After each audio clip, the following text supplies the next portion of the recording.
ከጾም ማዕዘን ውስጥ ንያ ነው። ያለ ንያ ጾም የለም። ድንገት አንተ ማታ ሳትነይት በእንቅልፍ ተኝተህ ጠዋት ስትነሳ ረመዳን ገባ ስትባል ያው ቁርስ ስላልበላ በቃ ጾመኛ ልሁን ብለህ ልቀጥል ብትል አይቻልም። ረመዳን የግዴታ ጾም ነው። የግዴታ ጾም ደግሞ መጀመሪያ ከፈጅር በፊት ባለው በሌሊቱ ጊዜ የነገን ጾም ታሳቢ ያደረገ ንያ በልብ ማሳደር አለብህ። ያ የሚጾመው ጾም የሱና ጾም ከሆነ ግን ጾምን የሚያፈርስ ነገር አስቀድመህ ካልፈጸምክ በቀኑ ክፍለ ጊዜም ቢሆን ንያህን ማደስ ትችላለህ ነው።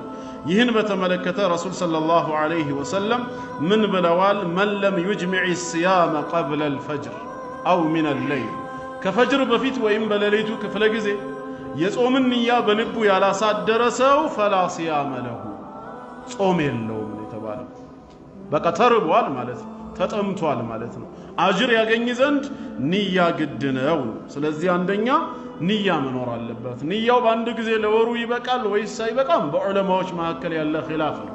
ሁሉንም የሚያስማማው አጀንዳ ግን ምንድነው? በየቀኑ በማታው ክፍለ ጊዜ ቀጣዩን ቀን ረመዳንን ጾም ለመጾም በልብ አስበህ ተኛ። ቢያንስ አትርሳው ነው። በቃ ዛሬ ማታ ነው ረመዳን እየተጾመ ከሆነ ነገ ሐሙስን እንደምትጾም በውስጥ ካሰብከው ነይተሃል። መናገሩ ቢድዓ ነው። ነወይቱ ሰውመን عن أداء فرض شهر رمضان هذه السنة لله تعالى إيمانا واحتسابا ملو مسارات اللهم لما أنه عندنا يتكم تنقروا لا الله كونه ساتنقرهم يوقع سلازي يتفلقوا قم بلبه حسابون يزه ما دره نيابو تولب بنجي عندبت سلال هنا مالتنا بيان داندو لليت يكتايون كان رمضان نصوم من يتعلبن سهور متنسا كونه لمن عند متنسا منقر اللب سلا رابهنا آيات اللهم صوم لا سرنو بله لو وسطه كنقركو نيتها مالتنا ሐሳቡ ንያው ውስጥ አለ። ስለዚህ ንያን በውስጥ ማሳደር የመጀመሪያው ግዳጅ ነው። አለበዛ ዝም ብሎ በድንገት ከተነሳ አይሆንም። ሱና ግን ከሆነ ይቻላል ነው። ረሱል ሰለላሁ ዐለይሂ ወሰለም በጠዋት አንድ ጊዜ እናታችን አይሻ ረዲየላሁ ዐንሃ ባለቤታቸው ዘንድ መጡና ሀል ዐንደኩም ሸይ አሉ። አንዳችን የሚበላ ቁርስ ነገር አለሽ አሉት።